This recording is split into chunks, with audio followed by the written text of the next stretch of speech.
If you want it, I got it. I got it. I got it. If you want it, I got it. Fingers on the track. Donnie Wahlberg, welcome to Z103.5. Thank you, thank you, thank you. I'm so glad to be inside. And lots of fans waiting outside for you to say hello and all that. Toronto is the greatest fans in the world. They brave the elements. They show up no matter what. They're so loyal. They're so loving. It's amazing. New Kids on the Block, speaking of Toronto, released their album, The Block, last year, reached #1 on the Canadian album chart and went gold here. Why do you think so much love from Toronto and Canada for the New Kids on the Block? I don't or Donnie know. Wahlberg I can't really say. It just, you know, it surprised me. I'd been up here probably the better part of 4 years shooting, you know, the Saw movies and a couple of TV shows and different stuff. And so I was basically almost a citizen of Canada and Toronto specifically. And I used to walk by the Air Canada Centre every day, and I never imagined we'd play it once, let alone 3 times. And I mean, I lived in obscurity up here. I mean, I liked it, quite frankly. It was nice to be unrecognized, but I just never could imagine like that I would ever do a concert here again and be successful and have people like stop me in the streets and stuff. I just never thought it would happen. Yeah, it's massive. Your fan base is massive here in Canada, of course. New Kids on the Block wrapped up their reunion tour this summer. What did it feel like being reunited with the band after that many years? What is it, 14, I guess it would be almost? It was, yeah, pretty much 14 years, and it was great. I mean, it was... Maturity helps, you know. Right. I think certainly when we stopped all those years ago, it was time. We needed to go on and do other things. The fans needed to go on and do other things. We all needed to grow up and become parents and have lives and whatnot. But I think, you know, all the maturity, it sort of gave us all a greater appreciation, and I think it did the same for the fans. I think we all collectively enjoyed it much more and took it, you know, and treated it much more precious. I think it's much more important to do that stuff when you're older. You appreciate it more. You understand the importance than when you're 20 years old and you know, playing Nintendo on the bus instead of like hugging your fans. And now that the tour is over, you got a DVD coming out just in time for the holidays. What is the DVD called? I have it here somewhere. The DVD is called Coming Home. Yeah. Right. And it's really a collection of really memories and moments of the 2 years. It's more of a documentary than a concert DVD. There's a lot of concert footage and live performances, but it's very much a sort of a reliving of the emotion of that 2-year stretch of the reunion. And then now it's the solo project. So with your solo project now, is the New Kids on the Block finished now, or are you just on your own and that's it? Or you guys I'm part of all these fans' favorite bands still. I'm a new kid, and I'm also an actor. I mean, I just finished a movie. To me, it's not really a matter of either or, and I don't really consider myself a solo artist. I did the song on my downtime from shooting a big movie, you know, and it was fun. I really liked it, and I thought Canada would be the perfect place to sort of, you know, put the song out. I know the fan base is very big up here, but I also know that Canadian radio is very much traditional radio. You know, there are pop stations, there are different types of stations, but Canadian music fans in general, I think, are very much the way music fans traditionally have always been. They're very open. There's a much broader scope of what's open. Yeah, and I think, you know, Much Music is a perfect example. They still play videos sometimes. Yeah, exactly. Our music channels don't play videos anymore. Yeah. The music business has changed a lot worldwide, but I think Canada is still sort of a reflection of what the music business was when I was growing up. It's as close as you'll ever find to it, in my opinion. So I think it's a great place, and I thought it would be an open place. I think certainly New Kids fans everywhere were open to my song, you know, and they also understand I'm not leaving the group by doing it. I'm just having some fun in my downtime. The other guys aren't mad at you or anything. No, they're doing music too, and the fans are all supportive of them as well, and it's all good. So let's talk about the new single with Aubrey. How did that hook up? How did you hook up with her? Have you been friends with her for quite a while, I guess? Yeah, Aubrey and I have been friends for a while. We met at a concert, not a concert, but a radio station concert, you know, where they put all the acts together.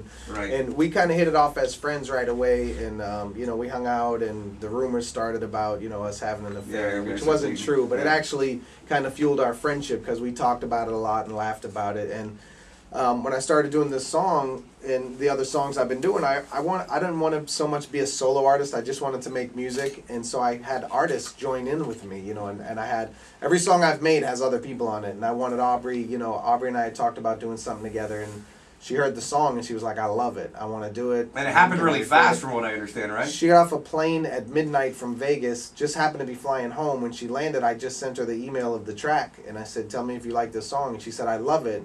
And I said, you want to record it with me? She said, yeah, but I leave for Vegas tomorrow morning. Can I come do it right now at the studio? I said, yeah, I'll meet you there. And she shot right over and we did it. Oh, wow. Interesting. Yeah, she was done by 4 a.m. and went home, had breakfast, got right back on the plane. And the song was done. So do you like the acting thing more or the singing career more? Which one are you both the same? I like both. You know, I think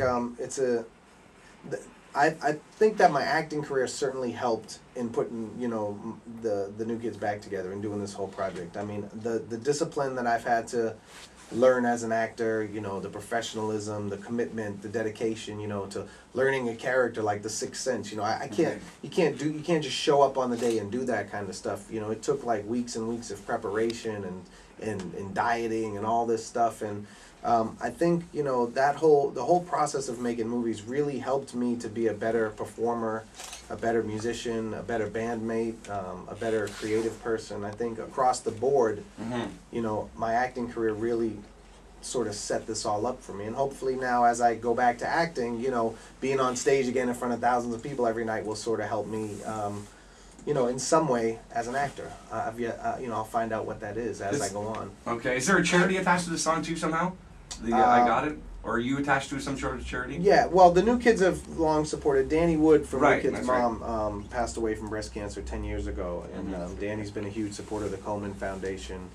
And Aubrey and I, you know, wanted to do something, you know, special for something for the song. We didn't just want to put it out and try to, you know, make money off it. It wasn't really our goal. We were both sort of just having fun, and we decided, you know, to donate part of the proceeds to the Komen Foundation. Amazing. So going back to the acting career, where can we see you soon on a movie? I just finished shooting The Zookeeper with Kevin James, Rosario Dawson, and animal characters voiced by Sylvester Stallone and Adam Sandler and Cher. So that'll be the next sort of big thing that'll come down the pike. And I got a few projects lined up for after the new year. But first and foremost, I'm going to go out with the New Kids, promote the DVD after the new year, and do some television appearances and stuff. And then we'll go from there. I'll go do some acting stuff, and then probably, hopefully, get back together with the group in the You're spring. a busy man. You know, what do you do in your downtime then? Say if you got a day off.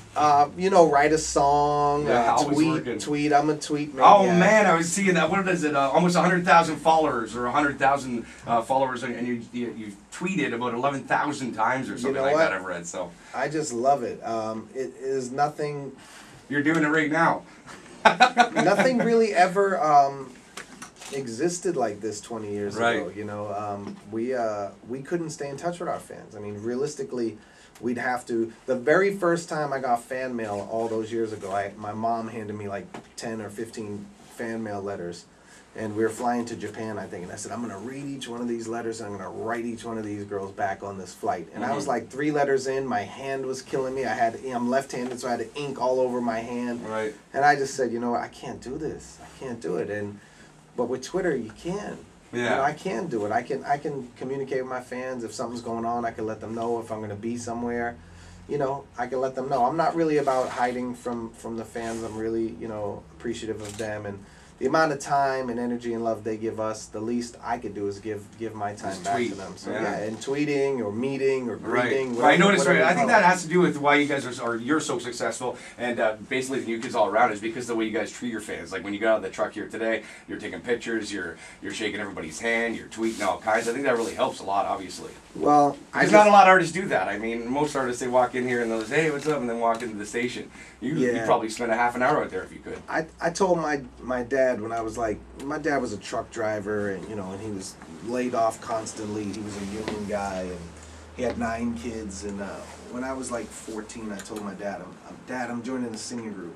And you know, his natural reaction should have been to put his foot in my backside and told me to get out of the house and go get a job. You know? But what he said is, for some reason, he said, you know, if you do that and you become successful and you come home and you ever change, I'm gonna kick your ass. And I said, okay. And that told me 2 things: don't get a big head, and that my dad actually believed that I could really possibly make something happen. You know, being one of 9 kids, and most of whom were in jail. You know, it was like he actually believed that I could do something like that. But those words always stayed with me, you know, and I've always tried to be humble and be grateful and be appreciative of everything. And this is all a blessing, man. It's all a gift. I mean, if I was sitting in your chair, I would feel the same way.